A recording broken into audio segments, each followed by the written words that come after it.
পৃথিবী জুড়ে বহু মানুষ কৃষিকাজকে শহরে নিয়ে এসেছে দক্ষতার সাথে।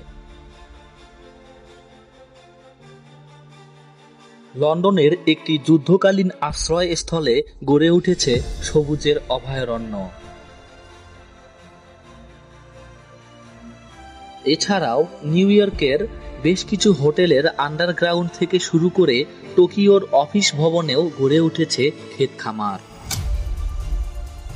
কিন্তু ইট পাথরের দেয়ালে ঘেরা শহরে বদ্ধ ঘরে কিভাবে শাকসবজির উৎপাদন হচ্ছে? এখানে এমন একটি পদ্ধতি অনুসরণ করা হচ্ছে যেখানে ফসল ফলাতে মাটির প্রয়োজন নেই। সবজির শিকড় সর্বদা প্রবাহিত পানিতে চুবানো থাকে। গাছ সরাসরি পানি থেকে পুষ্টি উপাদান শোষণ করে। পদ্ধতিটি বিশ্বব্যাপী হাইড্রোপনিক নামে পরিচিত। সূর্যের আলোর পরিবর্তে এখানে ব্যবহৃত হয় এলইডি লাইট। বিজ্ঞানীরা এক বিশেষ রঙের এলইডি লাইট উদ্ভাবন করেছেন, যেখানে কম বিদ্যুৎ খরচেই গাছ অধিক শক্তি পায়। এই পদ্ধতিতে একই পরিমাণ জায়গায় প্রথাগত চাষাবাদের তুলনায় কয়েক গুণ ফসল ফলানো সম্ভব। প্রথাগত চাষাবাদে ২০ থেকে ৪০% ফসল কীটপতঙ্গের আক্রমণে নষ্ট হয়। কিন্তু বদ্ধ পরিবেশে কীটপতঙ্গের আক্রমণের কোনো সুযোগ নেই। ফলে প্রয়োজন নেই কীটনাশকেরও।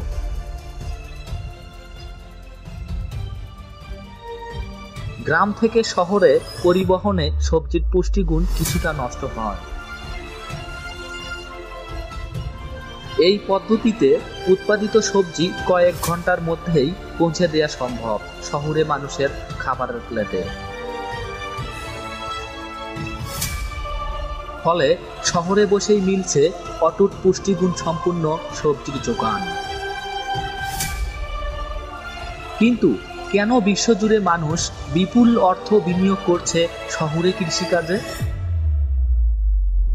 এটি করা হচ্ছে টেকসই ভবিষ্যৎ পরিকল্পনার অংশ হিসেবে।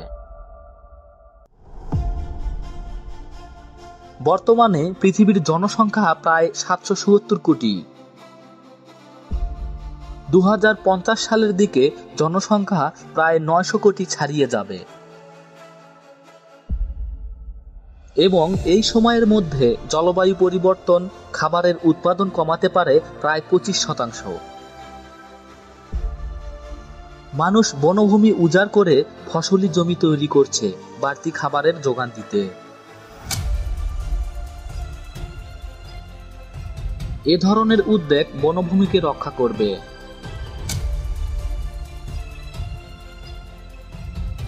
আবার বর্তমান বিশ্বে শহর-নগর পৃথিবীর বিপুল পরিমাণ জায়গা দখল করে আছে। প্রতিদিন নতুন নতুন কৃষি জমি নগরায়নের করাল গ্রাসে হারিয়ে যাচ্ছে। তাই ভবিষ্যতের খাদ্য সংকট মোকাবেলায় এ ধরনের কৃষিকাজের কোনো বিকল্প নেই।